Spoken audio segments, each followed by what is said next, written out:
Hey everyone, welcome to another installment of Harry Potter Theory. Quick video for you today on the most recent update from HBO, which includes their finalized casting decisions for a number of the main actors in Season 1, which will be an adaptation of the Philosopher's Stone. Many of these names have been thrown around over the past few months, but few had actually been confirmed. And interestingly, there are a few names and characters here that have slipped through the cracks entirely. In total, there are 6 names. I'll start with the ones that I didn't know about up until the announcement, then go into the others. Beginning with Quirinus Quirrell. Actor Luke Thallen has officially been cast as Quirinus Quirrell, the nervous Defense Against the Dark Arts professor from Harry's first year. Thallen is an accomplished stage actor whose credits include Patriots, Albion, and Tom Stoppard's Leopoldstadt. Most recently, he took on the title role in a Royal Shakespeare Company production of Hamlet, which gives us a pretty clear indication of his dramatic chops. I don't know too much about Thallen, but I do know Quirrell's character is layered with insecurity, fear, and ultimately a dark twist. And hopefully his stage background should lend itself well to that kind of transformation. In the original Harry Potter and the Philosopher's Stone film, Quirrell was of course portrayed by Ian Hart. While Quirrell is often remembered as the stammering, nervous Defense Against the Dark Arts professor, his arc is far more sinister beneath the surface. He begins the story as a seemingly timid academic, but we eventually learn he's been hiding Lord Voldemort on the back of his head the entire time. What makes the role of Quirrell so tricky is the dual performance it demands. On one hand, the actor must portray vulnerability and weakness to maintain the illusion of harmlessness. On the other, he must subtly convey the mounting presence of evil. Let's hope he can handle it. Next up, we've got Argus Filch. Actor Paul Whitehouse has officially been cast as Argus Filch, the notoriously bitter caretaker of Hogwarts. Whitehouse is best known for his work in British comedy, with credits including The Fast Show, Harry and Paul, and Mortimer and Whitehouse Gone Fishing. He also has significant stage experience, including a turn in Only Fools and Horses, the musical. Personally, I am a huge fan of Whitehouse and pretty much everything he's ever been in, so I have no complaints about this casting. I can imagine his Filch sneer already. I just hope he won't make me laugh every time he appears on screen. While primarily known for his comedic chops, Whitehouse is also a skilled character actor, and that makes him an interesting choice for Filch. The character has always walked a fine line between dark comedy and genuine pathos. He's grumpy, vindictive, and overly attached to his cat, Mrs. Norris.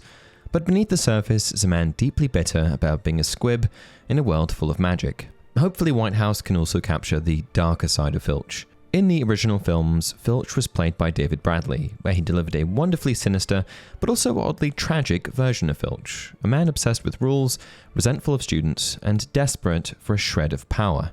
Rubeus Hagrid. The Nick Frost rumours have been mounting in the past few weeks, but finally we have confirmation that he will play the friendly half-giant Rubeus Hagrid. For those unfamiliar with Frost, he's developed a career around his strong comedic performances, but also due to his kindness and infectious enthusiasm, 2 traits that will align perfectly with the character of Hagrid. He's best known for his roles in cult comedy films like Shaun of the Dead, Hot Fuzz, The World's End, and Paul. On television, he's appeared in shows like Spaced and Into the Badlands, and more recently lent his voice to the character SM-33 in Star Wars Skeleton Crew. Frost is an actor with a warm, everyman charm, often playing lovable, slightly bumbling characters with a big heart and a streak of comic vulnerability. Originally portrayed by the beloved Robbie Coltrane, Hagrid in the films was a gentle giant through and through, fiercely loyal to Dumbledore, emotionally attached to magical creatures, and a true friend to Harry, Ron, and Hermione. With Frost stepping into the role, we may see a version of Hagrid that leans even more into the character's humorous awkwardness and big-hearted nature, while hopefully still capturing the emotional weight and quiet strength that make him such an important figure in Harry's life. Minerva McGonagall. Another casting that has had rumours mounting, finally we have confirmation that actress Janet McTeer will take on the role of McGonagall. McTeer's film credits include Wuthering Heights, Albert Nobbs, and The Menu, while on television she's delivered stand-up performances in Ozark and Jessica Jones. Later this year, she's also set to appear in Mission Impossible: The Final Reckoning. It seems like she's pretty versatile across genres. McTeer is known for her commanding screen presence and emotional depth, qualities that make her a natural fit for McGonagall. Originally portrayed by the legendary Dame Maggie Smith, McGonagall was a fan favourite for her wit, snappy attitude, bravery, and sharp sense of justice. What makes this role so rich is its balance. McGonagall is strict but fair, intimidating yet deeply compassionate, She upholds tradition, yet never hesitates to defy authority when it's the right thing to do. McTeer is just a couple years younger than the late Maggie Smith was when she was first cast as McGonagall over 2 decades ago, and while she may have some enormous shoes to fill, she certainly has the credentials to pull it off. The only question is, can she pull off the Scottish accent? Severus Snape. This one's been more contentious due to the departure from Snape's physical description in the books. However, we now have confirmation that Papa Sidhu will take on the role of Severus Snape. Sidhu rose to prominence with his role in the critically acclaimed I May Destroy You, and has since appeared in Gangs of London, The Lazarus Project, and most recently, The Outrun, alongside Saoirse Ronan. Later this year, he's set to star in a West End production of Arthur Miller's All My Sons, an emotionally weighty role that speaks to his dramatic depth and stage presence. Snape is one of the most complex and morally ambiguous characters in the wizarding world. Cold, cruel, and calculating on the surface, yet ultimately revealed to be motivated by loyalty, grief, and love. His arc is a masterclass in long-form character development, and I suspect that this will truly put Sidhu's acting chops to the test.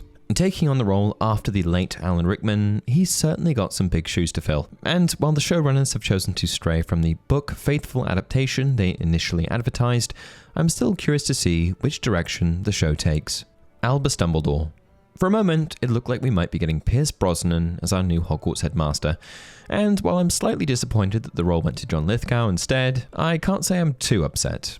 After all, Lithgow's a seasoned actor with serious range. He's done everything from comedy to Shakespeare to playing Winston Churchill, so while he might not have been my first pick for Dumbledore, I'm definitely open to seeing what he does. He recently starred in the Oscar-winning Conclave and is widely known for his work in Third Rock from the Sun, Footloose, and The Crown, where he portrayed Winston Churchill with remarkable nuance. Just last week, Lithgow also won an Olivier Award for his performance as Roald Dahl in the stage play Giant, which is now transferring to the West End, a testament to his ongoing relevance and versatility as an actor. Taking on the role of Dumbledore is no small task. Originally portrayed by Richard Harris and later by Michael Gambon in the film series, Dumbledore is a figure of deep complexity, wise, enigmatic, kind, manipulative, and burdened by a dark past. However, I think that Lithgow has both the theatrical command and emotional intelligence to delicately balance the highs and lows of his character.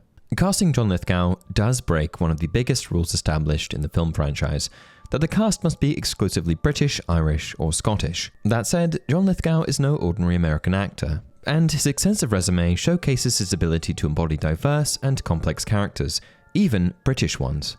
Alongside the announcements, showrunner Francesca Gardner and executive producer Mark Mylod said they were delighted to have such extraordinary talent on board, and we can't wait to see them bring these beloved characters to new life.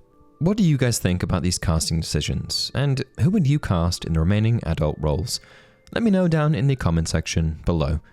Until next time, remember, it does not do to dwell on dreams and forget to live.